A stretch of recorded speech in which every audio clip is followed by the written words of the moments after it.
Okay, so let's look at bail-in, behavioural economics, and inventory. So bail-in is when a bank that is in financial trouble, takes money from its clients to pay its debts. So a bailout, they have other parties pay their debts. So a bailout is other people paying their debts. But a bail-in is when the bank, especially a bank because they have the cash, look to their clients, their depositors,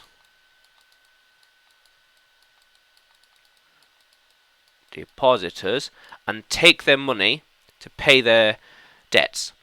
So classic example of this is Cyprus in 2013. Cyprus, a city in the Mediterranean, 2013, where the banks did not have enough money to pay their debts. So instead what they did was anyone that had over 100,000 euros, they took 50% of that. So if it was 100,000, you got 50,000. If you got 1,000,000, you got 500,000. You got 250,000 euros, that's 125 euros. They just took half.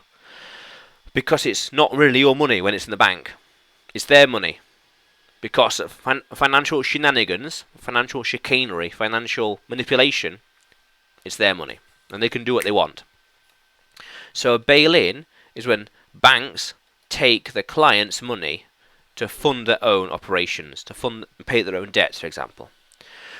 Now, behavioural economics, the study of how people make financial decisions, mixing logic with emotions. Logic with emotions. Emotions with greed or fear.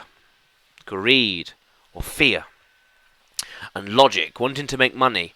This is happening, so how do you respond? This mathematical thing is happening, so what do people do? This thing is happening in the market, so how do people respond? This news happened, so what do people do? How do people react? React. So react is instantaneous. Chemical reaction. People are reacting. They're not responding. Respond. Calculating. They're reacting. They're thinking emotionally. So behavioural economics is using emotions, human actions, human behaviour with logic, with maths, with money, with finances. How do they mix together? Because not everyone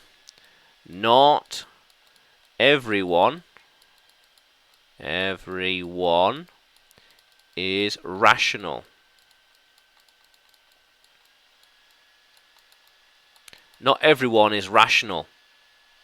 So how do they behave? How can you think? How can you predict their behaviours? Depends. It depends on psychology and beyond. Now, inventory, the physical things that a company has for sale, whether in a warehouse or a shop. So for example, if I sell books, if I'm selling books, I'll have the books and their inventory. They're things I want to sell. Okay, the stock that I have to sell. Stock, maybe in a warehouse, or maybe in the shop itself. But this stuff needs selling. It cost £1, £1. I want to sell it. £2. Want to sell it, make money. Inventory, the things I have. The things for sale. How cool is that, language explorers? Let's keep exploring.